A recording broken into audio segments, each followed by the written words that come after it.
All right, Monaco. Um, Race of contrasts. Well, for me anyway.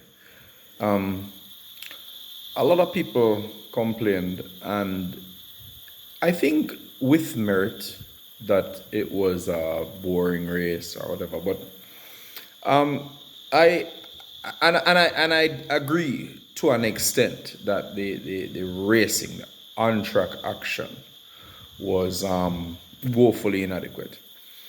No question about that. And we're going to touch on it a little more in this video.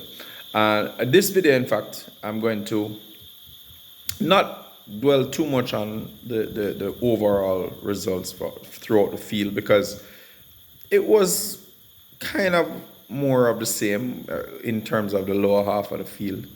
And so I'm not going to really spend too much time on the details of that.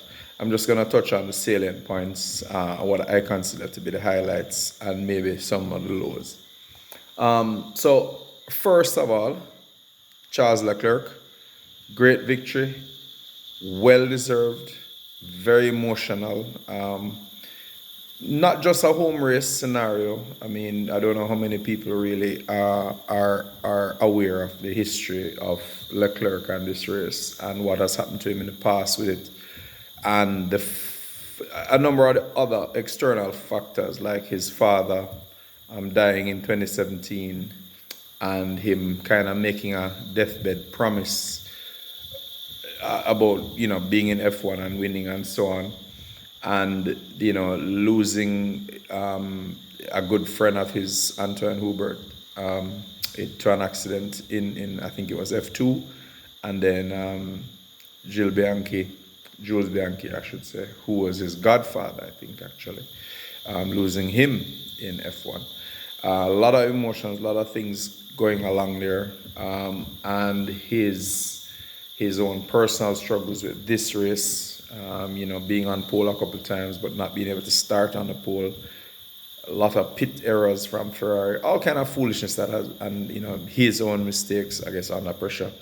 A lot of pent up emotion. So he really kept it together and did fantastically well. From practice coming right up, he was clearly on top of his game, and Ferrari got the setup right. The car was in the right window for Monaco, and Charles was ready to capitalize on it, and he did so. So again, well done, and I'm personally very happy that he won this race. It's not a joke. I mean, I am an F1 fan first and foremost. I keep making that point, and for me, this race was a great result for Leclerc, and I'm very very happy.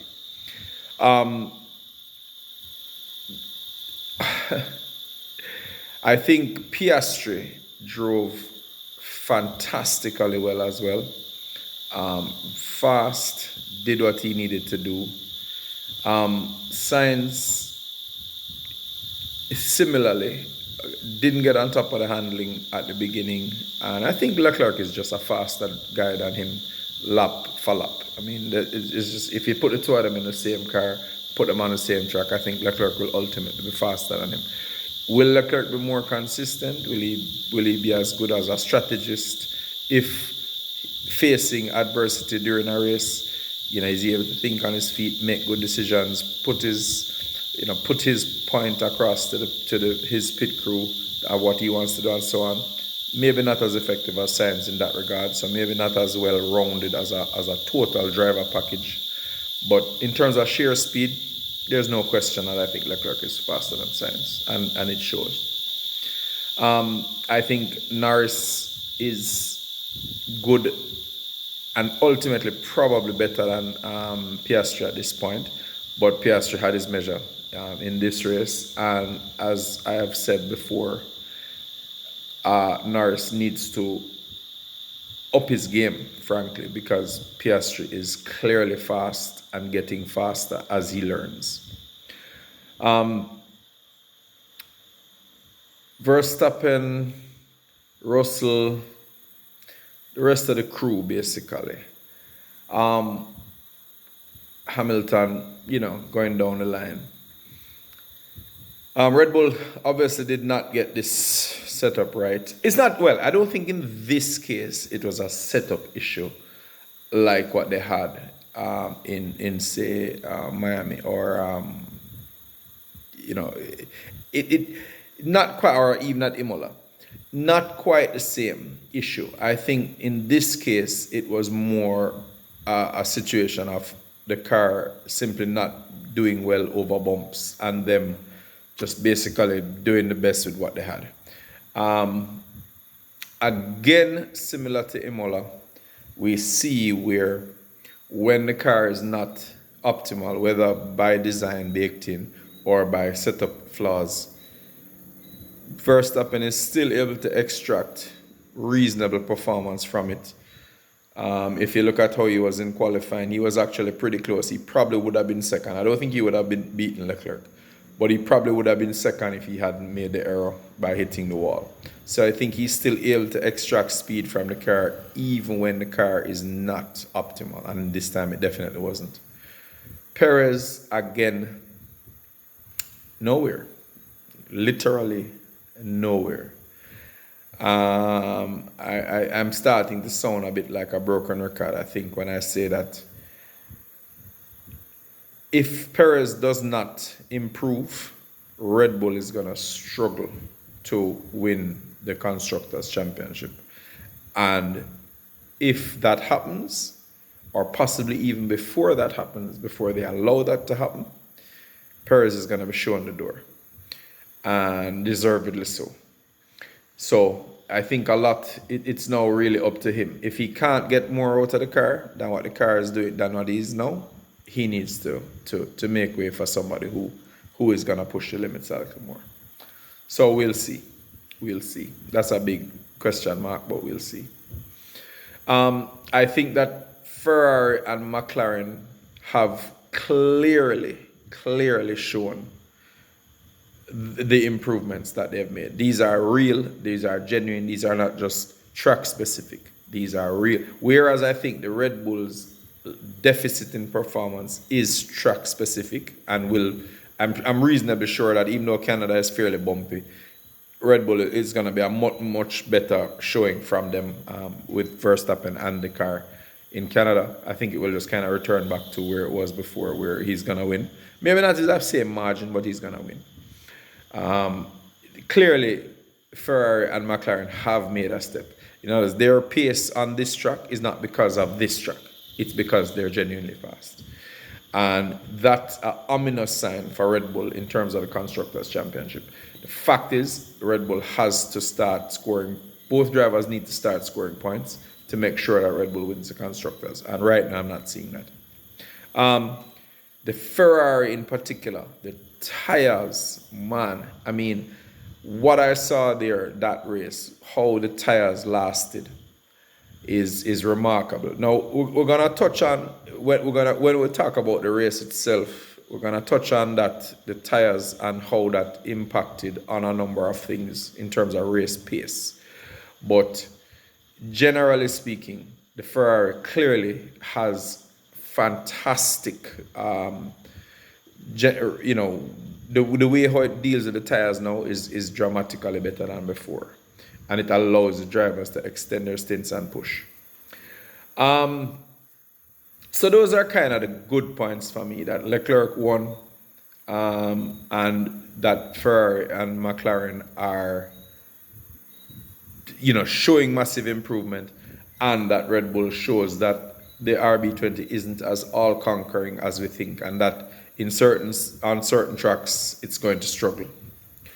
So I think that was good points that I drew from this race. Now, in terms of negatives, there were a lot. Let's start with the drivers and teams. I want to look at Magnussen and Ocon. And I thought, I've been openly critical of both of them for a few videos, and I see no reason to change my mind. In this instance with Magnussen and Perez, it was a little little bit more nuanced in the sense where I think Perez did see him. He can't say he didn't see him. When you look at the onboard with him, Perez, you can see him turning his head and looking into his right mirror. So I'm fairly confident that he knew that Magnussen was there. However, I don't think he thought that when the gap began to close, meaning he's not turning right. The way the shape of the track is, it automatic, even if he's going straight up the middle of the track, automatically the space to his right gets narrow because the walls curve inward. I think he thought that at the point when he glanced in the mirror, based on how far back Magnussen was, maybe Magnussen's front wing was probably just about getting to the back of his car at that point. He probably thought Magnussen was going to back out of it, and hence just kind of, that wasn't a factor anymore in how he was driving. He just continued up on his line. So he was aware that he was there, but I'm not really going to blame him for, it's not like he needed to give him room, so to speak, because I don't think he was actually expecting him to try to pass, nor do I think he at the time when he saw him, thought he was even near enough beside him to need to give him room anyway. So I'm gonna say that this is Magnussen's fault. The stewards didn't see it that way. I think very fortuitously for Magnussen. The stewards didn't see it that way, and they said no further action. But I believe that Magnussen should have been blamed for this.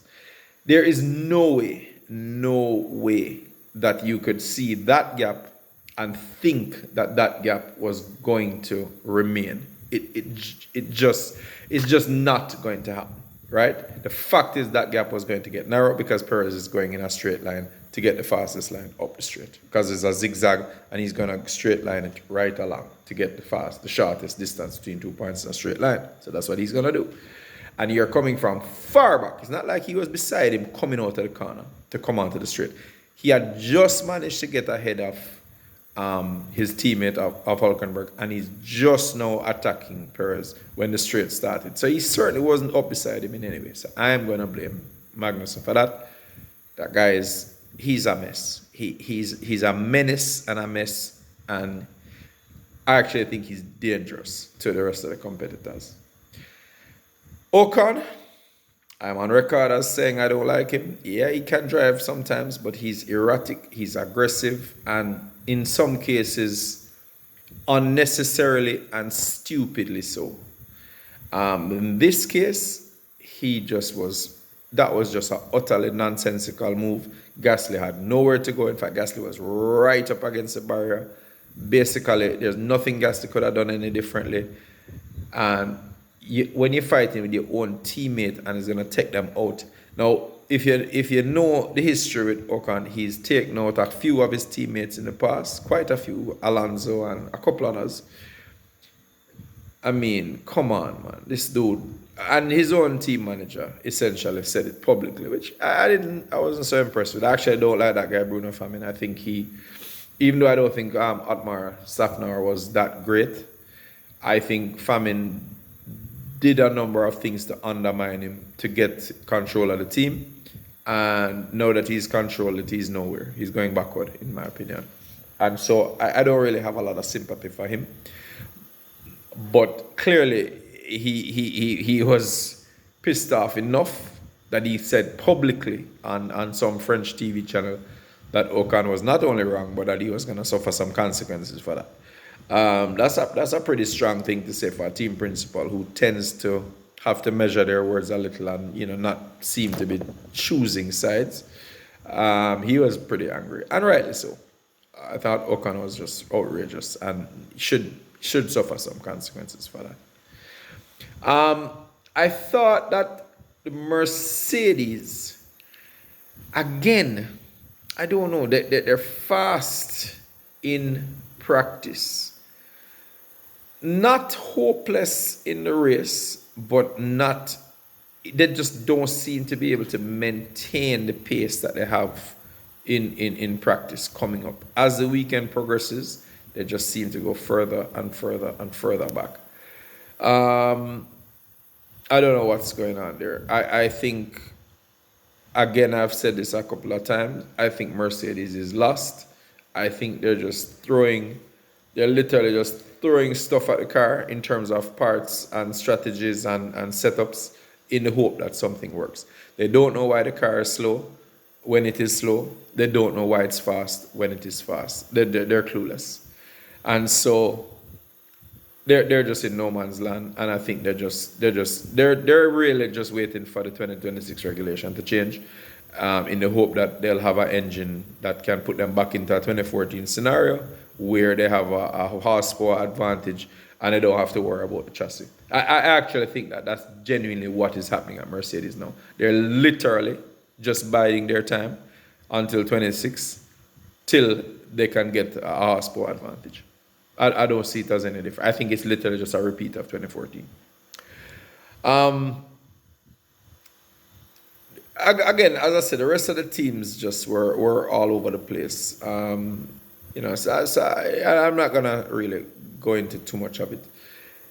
The racing itself. Now, I'm gonna give a general overview of this. And nothing that I'm saying here is any kind of revolutionary thought or original thought, for that matter. I have my own views on it, and I've thought of them myself, but they're certainly in keeping, I think, with a general view by most of the serious pundits on F1. And that is a number of factors combined. Firstly, Monaco is a difficult track to pass on at the best of times. In other words, in any circumstance, it's a hard track to pass on. It has always been so, even from back in the early days, 60s, 70s, up 80s, 90s. It's a hard track to pass on. But you could pass. There are cars that made passes, and consistently. I mean, I think Senna passed like 13 cars in the very first race he ever did there in a Tolman. So you can pass there. It's just hard. However, when you look at what has been the general trend from FIA in terms of regulations for the cars, they've been getting larger and larger and larger. And drivers are punished more and more and more for aggressive driving. Now, there is merit to some of those punishments, of course, but there's also the risk of becoming a little too much of a nanny kind of scenario where the drivers are afraid to even take certain risks. And I think that's a worrying trend and a dangerous precedent. At the end of the day, it is a gladiatorial sport. Formula One is not a game. It's not a game like tennis or football or golf or something. It's a sport. And there's a fundamental difference. There is an element of risk and aggression, and it's a contact sport in a way, in principle anyway. And so you can't remove the element of risk completely from it. You can make things as safe as possible, but in terms of driver-to-driver contact and activity and aggression and passing and so on and maneuvering, and yes, you can regulate it and you should. But I think it's being a little overdone, and I think it's made the drivers very cautious about doing certain things, and I don't think that's a good thing. Similarly, the regulations with the cars in terms of safety. No, that's great. I personally am a racer, and I'm involved in racing at an official level in terms of scrutiny and so on. And I have no issue with safety and adherence to safety rules. But I think that one of the challenges I find with how the FIA goes about that is, rather than introducing a safety standard and then ensuring that the teams meet that standard, but by whatever method the teams can come up with in terms of like innovation, what they do is they not only mandate the standard, but they mandate how to reach the standard. And that, I think, not only stifles innovation, but it then leads to large and heavy cars. Whereas if you say to a team, listen, these are the minimum safety standards, and you have a crash structure, for example, and it must be able to withstand an impact from a certain speed and deform by a certain amount and so on. And the maximum G loading allowable is X amount and so on. Let the teams then figure out how best, let the engineers, in other words, do what they do best. Let them figure out how to meet those standards in the most efficient way. And as when the FIA gets it to crash test, they crash test it, and once it meets the standard, then that should be there. That should be fine. And if a team can find a way to do that by making it smaller and lighter, but at the same time still meeting the standard, that why is that a bad thing? And so I think that the risk, one of the primary, not one of the reason why Formula One cars have grown so large and heavy is because the FIA has, in trying to increase safety, which is a good thing, gone about it the wrong way by mandating how it is done. And that has automatically resulted in the size cars we see now. Now, that size, when you're on a large, wide open track, is still problematic. It still impacts on how the car can brake and turn and so on, and the sheer size of the hole that it punches through the air in terms of the wake it leaves behind it, and how it interferes with the cars behind and so on, aerodynamically.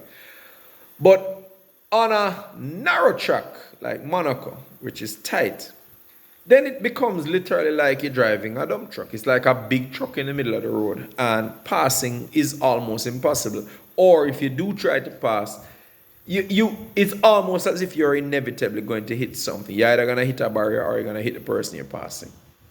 And that just is untenable. That is a situation that has to be addressed.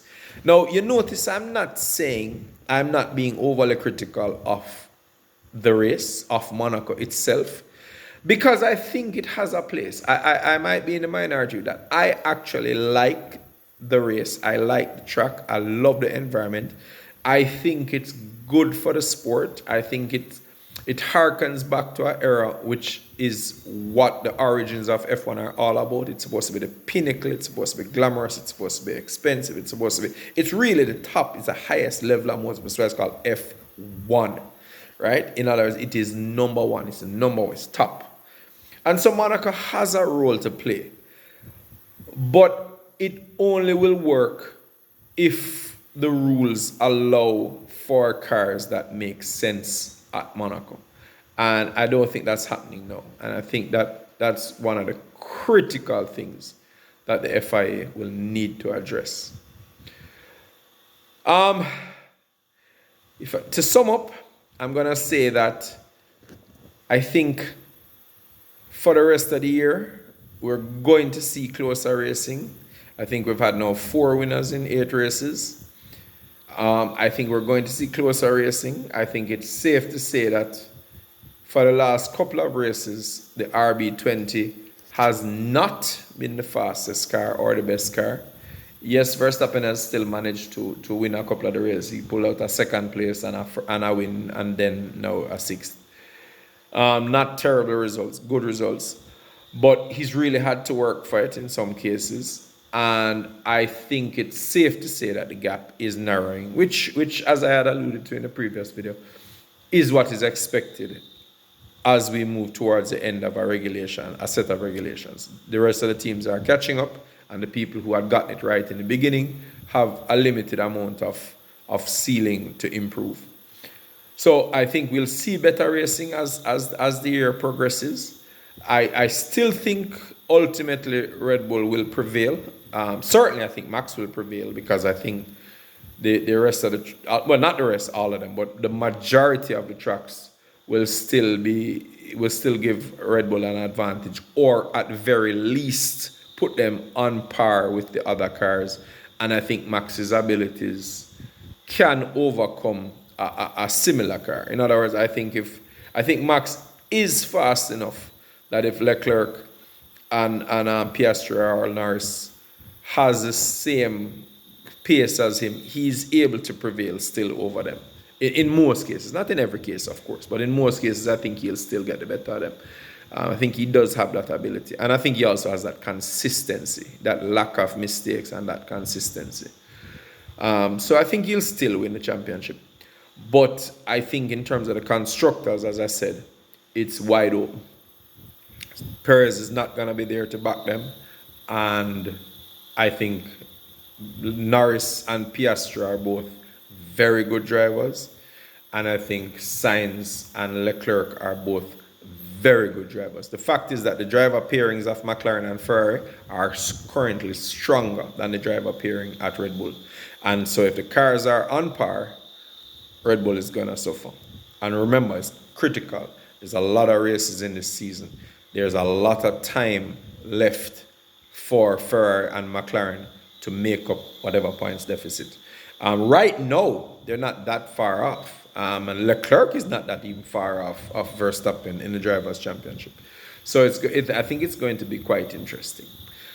Anyway, on to Canada. That's a nice race. Hopefully, we'll see a return of Red Bull and a three-way fight for the front instead of a two-way fight or a one-way fight. That's it for me.